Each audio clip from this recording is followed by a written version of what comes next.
코골이와 수면 무호흡을 효과적으로 치료를 할 수가 있습니다. 네. 아, 편도나 아데노이드를 제거를 하나요? 네. 근데 이게 우리 몸의 하나 일부인데 그렇게 면역기관이잖아요. 네, 어릴 때 이렇게 제거를 막 해도 되나요? 흔히 우리 몸에 뭐 필요 없이 있는 것은 하나도 없다라는 네. 말을 많이 하시는데요.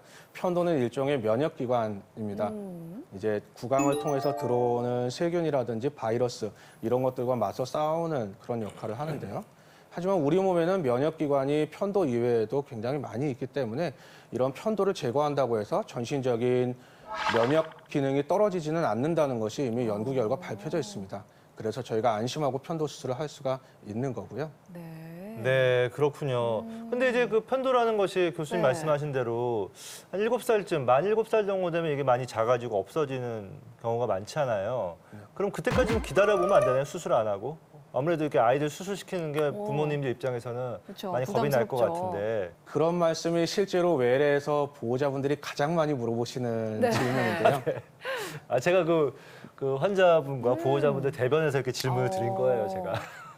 그렇게 7세, 8세 이상이 되면 작아지고 좋아지는 경향이 있기 때문에 네. 단순히 코골이만 있는 경우에는 좀 더 지켜보자라고 말을 하는 경우도 많이 있습니다. 네. 하지만 아이가 만약에 만 4세, 5세 이 정도의 나이인데 코골이가 너무나 심하고 수면무호흡이 동반이 돼 있다면 이걸로 인해서 여러 가지 성장의 장애라든지 학업의 장애라든지 여러 가지 심한 합병증이 나타나고 만 7세, 8세 이후까지 그런 합병증이 계속 지속이 된다는 걸 감안하면 그리고 이런 편도 아데노이드 수술이 생각보다는 그렇게 어렵거나 위험한 수술이 아니라는 것을 감안하면 그런 고위험군, 합병증이 있는 군에서는 수술을 좀 더 적극적으로 고려를 하고 권유를 드리는 편입니다. 네, 네. 그렇군요. 문제는 이게 아이들이니까 그렇죠. 마취도 뭐 전신 마취를 해야 되고 그러지 않나요?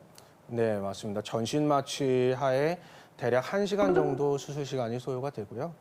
하지만은 그 편도나 아데노이드를 다 입 안쪽으로 제거를 하기 때문에 밖으로 흉터가 남거나 그러지는 않습니다. 네. 그리고 수술 후에도 여러 가지 합병증이 그렇게 흔한 편은 아니고요.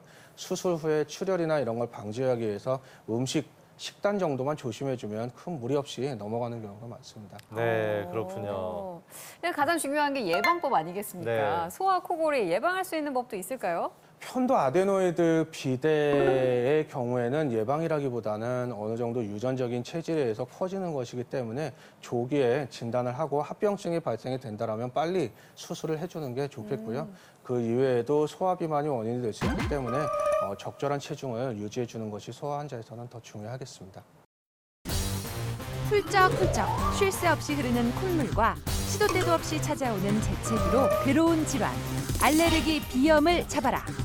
알레르기 비염은 환절기에만 찾아온다? 천만의 말씀. 고온 따뜻한 날씨를 좋아하는 곰팡이와 진드기 덕에 여름에도 안심할 수 없다. 각종 호흡기 질환을 불러오고 재발까지 씌워 꾸준한 관리가 중요한 질환. TV 주치의에서 여름철에도 괴로운 알레르기 비염에 대해 알려드립니다. 네, 교수님 제가 어떤 통계를 보니까 네. 국민 3명 중 1명이 알레르기 비염을 앓고 있다고 하더라고요. 사실 저도 알레르기 비염이 있거든요. 저도예요. 네. 아, 그런가요? 네. 네. 3명 중 2명이네요, 그러면. 그러네요. 근데 요즘 같으면 여름철에도 보면 이 알레르기 비염 있으신 분들이 있더라고요, 보니까.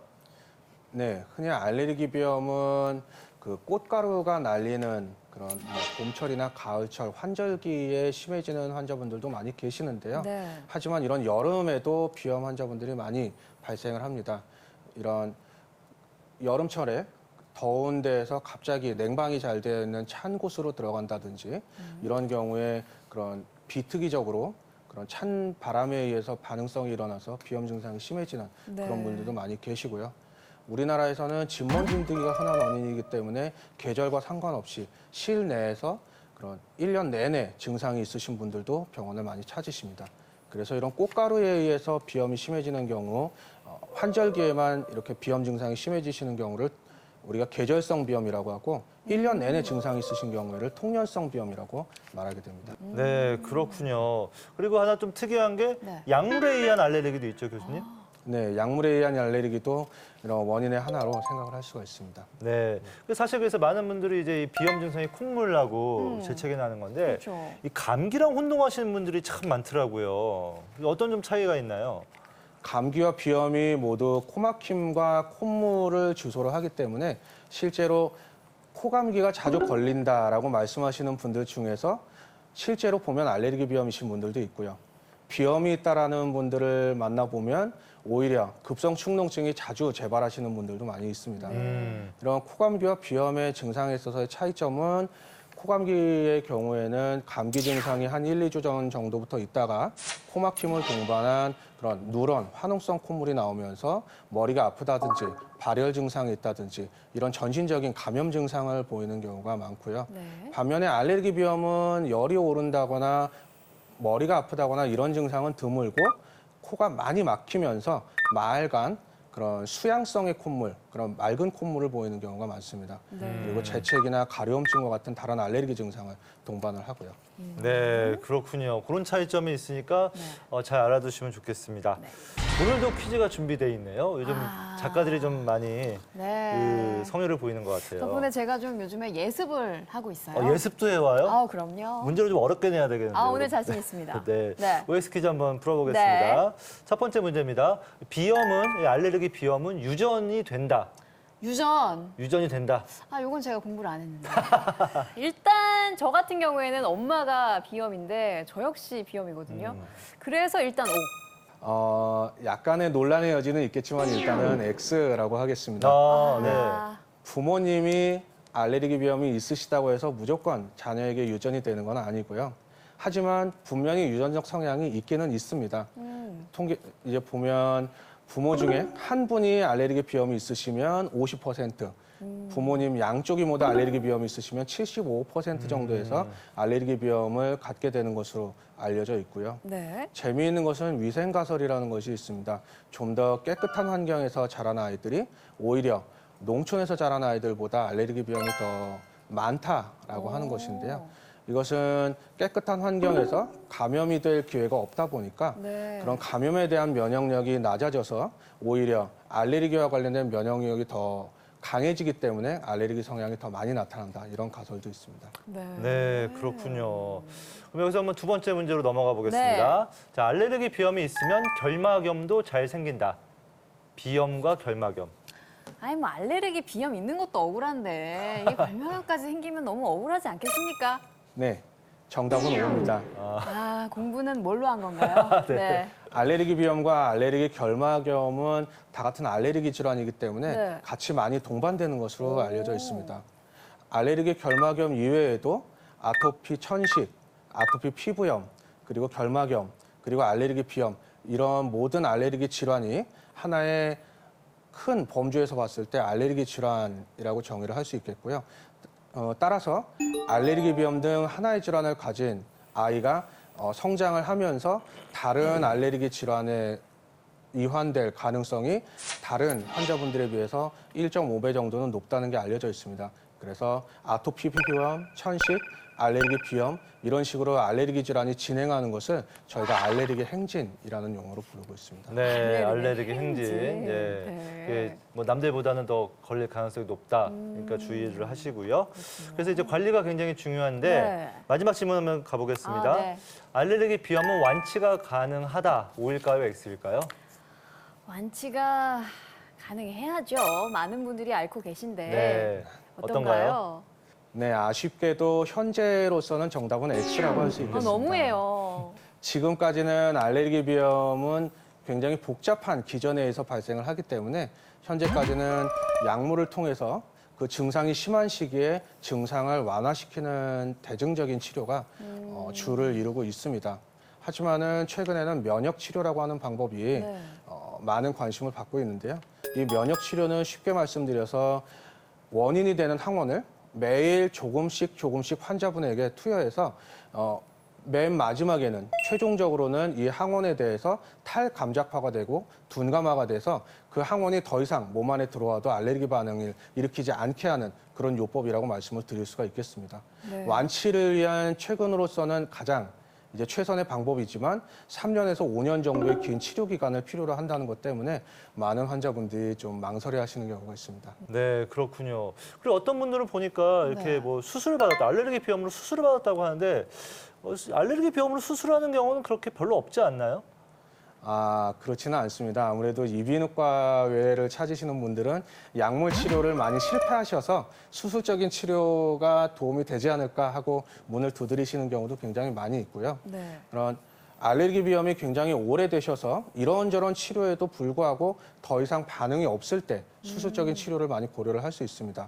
그래서 이런 부피 자체를 줄여주기 위해서 고주파나 레이저 같은 기구들을 이용해서 그런 콧살을 위축을 시킨다든지 여러 가지 기전에 의해서 콧살의 부피를 줄여주고 콧살의 항원이 코 안으로 들어왔을 때 반응을 일으켜서 콧물이나 재채기가 나오는 이런 반응을 줄여줄 수 있는 이런 수술법들이 많이 개발이 되어 있습니다. 네, 그렇군요. 그럼 비염 증상을 좀 줄여준다, 아니면은 면역력을 높여준다, 이런 식품들도 시중에 많이 나와 있잖아요. 저 같은 경우도 그래서 프로폴리스를 복용하고 있는데 실제로 도움이 좀 될까요? 현재까지의 가이드라인에 따르면 여러 가지 건강식품이라든지 그리고 허브 뭐 이런 쪽에 대해서 효과가 있다라고 메타 분석이나 이런 것들을 통해서 명확하게 입증하지는 못했습니다. 그래서 최근에 나온 가이드라인에서도 거기에 대해서는 아직까지 추천할 만한 정도까지는 아니다라고 이야기를 하고 있고요. 따라서 여러 가지 건강식품이나 제품 등에 현혹돼서 효과가 아직 입증되지 않은 제품을 구매하시는 것보다는 증상이 있을 때 적절한 약물 치료를 받으시는 것이 더 비용 대 효과 측면에서도 더 효율적인 방법이시라고 하겠습니다. 네, 네. 그 식염수 코 세척은 어떤가요? 식염수를 이렇게 코 오. 세척하는 게 보면 또 동영상 같은 걸로 많이 네네. 나와 있는데 그건 어떤가요? 네, 맞습니다.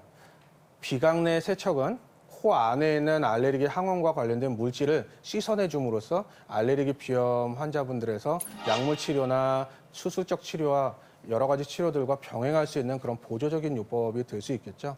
하지만 그 단독만으로는 치료 효과가 그렇게 있다고 보기는 어려울 것 같습니다. 코가 막혀 답답하고 누런 콧물까지 줄줄 흐른다면 부비동염을 의심하라. 우리에게 축농증이란 이름으로 더 익숙한 부비동염. 방치하는 순간 만성질환으로 변해 우리를 괴롭힐 수 있다는 사실. 부비동염의 수술적 치료부터 코 건강을 위한 코 세척법까지 부비동염에 대한 다양한 궁금증을 해결하는 시간. TV주치의에서 지긋지긋한 콧물을 부르는 부비동염에 대해 알려드립니다. 네, 교수님이 뭐 부비동염이라는 것이 부비동에 염증이 생긴 거 아니겠습니까? 근데 먼저 부비동이 뭔지 좀 그 시청자분들에게 설명을 해주셔야 될 것 같아요. 네, 부비동은 말 그대로 코 주변에 공기로 차 있는 빈 공간이라고 정의를 할 수가 있겠는데요. 크게 그 양쪽 향악동, 그리고 이마 부위의 전두동, 그리고 저평동이라고 해서 머리 깊숙이 있는 부분과 그리고 사골동이라고 해서 네. 코 쪽에 그런 미로처럼 생긴 굉장히 복잡한 공간, 이 네 부분을 말해서 부비동이라고 저희가 부르고 있습니다. 아, 그렇군요. 그러니까 이게 뭐 빈 공간이 생각보다 얼굴에 빈 공간 상당히 많은 거네요. 네, 맞습니다. 네. 그럼 그 공간에 염증이 생긴 걸 부비동염이라고 부르는 거 맞나요? 네, 맞습니다. 부비동염은 이런 빈 공간, 부비동 쪽에 염증이 생기는 것인데요. 세균 감염에 의해서 코 점막이 붓고 환기가 제대로 이루어지지 않게 되면 이런 염증이 지속적으로 파급이 되면서 물혹을 형성하게 되고 이런 만성 염증으로 발전하게 되는 것이죠. 네, 그렇군요. 근데 이 부비동염 같은 경우는 이제 축농증 많은 분들이 뭐 알아보셨겠지만 이게 코감기랑 상당히 그 증상이 비슷하거든요. 비슷하죠. 그래서 이 부비동염인지 뭐 잘 모르시는 분들도 있을 텐데 이게 뭐 일반적인 코감기하고 부비동염하고 좀 증상의 차이점이 있나요? 증상의 차이점이라기보다는 연속적인 스펙트럼 상에서 생각을 하시는 게 좋을 것 같습니다. 일단 급성 코감기, 급성 비염이라고도 하죠. 세균성으로 일어나는 비염인데 이런 발열과 두통이 일어나면서 누런 콧물이 동반이 되고 이제 코가 많이 막히는 이런 초기 급성 세균성 비염 또는 이제 코감기에서 이런 것들이 적절하게 해결이 되지 않고 염증이 지속적으로 될 때 부비동 쪽으로 염증이 파급돼서 급성 부비동염이 됩니다. 네, 네. 그렇군요. 그러면 이제 증상들이 나타나잖아요. 이렇게 부비동염은 어떤 증상들이 좀 있나요? 네, 부비동염이 생기면 코막힘, 그리고 누런 농성 콧물, 그리고 발열, 그리고 염증이 생긴 부비동 부위의 압통, 누르면 통증이 심해지는 것이죠. 그리고는 콧물이 많아지게 되면 목 뒤로 콧물이 많이 넘어가서 불편감을 겪는다거나 네. 이런 증상들이 많이 있을 수 있습니다. 그리고 코에서 이상한 냄새가 난다고 호소하시는 분들도 많고요. 네. 두통도 하나의 증상이죠? 네, 맞습니다. 머리가 많이 아프시고 그 어떤 부비동에 염증이 주로 생겼느냐에 따라서 전두동 쪽에 염증이 심하시면 이마가 많이 아프다든지 또는 저평동 쪽에 염증이 심하다고 하면 네. 머리 깊숙한 곳에서 염증이 이제 두통이 있다든지 그런 증상들을 호소를 하시게 됩니다. 네, 그렇군요. 이 부비동염도 보면은 이제 뭐 잠깐 나타났다가 그냥 몇 주 안에 없어지는 경우도 있고 어떤 경우는 뭐 몇 개월, 몇 년 동안 이렇게 지속되는 경우도 있거든요. 뭐 좀 차이점이 있습니까? 네, 저희가 흔히 부비동염을 기간에 따라서 급성 또는 만성으로 나누게 됩니다. 3주 이내의 경우를 급성, 3주에서 3개월 사이를 아급성, 그리고 3개월 이상을 만성으로 분류를 하게 되는데요. 네. 이런 급성 축농증, 부비동염의 경우에는 항생제를 포함한 약물로 충분히 치료가 될 수 있는 경우가 많습니다. 하지만 3주를 넘어가면서 항생제의 효과가 조금 떨어지게 되고요. 3개월이 지날 때까지 이런 염증이 제대로 치료가 되지 않고 물혹이 동반되거나 염증이 만성으로 고착이 되면 대개 수술을 필요로 하는 경우가 많습니다. 네, 네. 그렇군요. 경과도 좀 다양하고요. 증상도 얘기를 들어보니까 좀 다양한 것 같은데 치료는 어떻게 이루어지나요? 좀 차이가 있을까요? 네, 일단 급성의 경우에는 항생제 치료로 쉽게 좋아질 수가 있습니다. 그래서 이제 소아에서도 축농증 환자분들이 많이 오고 성인 축농증 환자분들도 많으신데 특히 소아 축농증의 경우 부모님들이 항생제를 먹이는 걸 굉장히 꺼려하십니다. 내성이 생길 수 있다 이런 염려 때문에 항생제를 한 일주일치 처방을 해드려도 2, 3일 정도 먹이다가 아이가 조금 좋아진 것 같으면 네. 자의로 중단하시는 경우가 많이 있습니다. 그렇죠. 하지만 이런 급성 축농증을 치료하는 데 있어서 치료 지침은 증상이 좋아진 이후부터 일주일에서 열흘 정도까지는 약을 더 먹일 것을 권고를 하고 있기 때문에 증상이 좋아지더라도 처방해 드린 약을 꾸준히 먹이시는 것이 중요합니다. 근데 만성의 경우에는 이런 급성으로 약으로 해결이 되지 않은 경우가 많기 때문에 네. 이런 내시경 수술이라든지 하는 것을 통해서 병적인 점막을 제거를 해주고 환기가 잘 되게끔 하는 방법을 사용을 할 수 있습니다. 네, 네. 그렇군요. 뭐 그럼 소아 부비동염 같은 경우에는 아무래도 수술보다는 약물 치료가 주가 되겠죠? 네, 맞습니다. 소아에서는 코감기가 급성으로 악화돼서 축농증까지 부비동염까지 발전하는 경우가 많기 때문에 대개 열흘에서 2주 정도 사이에 항생제 치료로 쉽게 호전이 되는 경우가 많기 때문에 안심하셔도 좋겠습니다. 네, 그렇군요. 그리고 이제 그 많은 분들이 이 축농증이 있을 때 코 세척을 해주는 게 좋다 뭐 이런 말씀들을 많이 하시는데 실제로는 좀 코 세척이 좀 도움이 많이 됩니까? 네, 축농증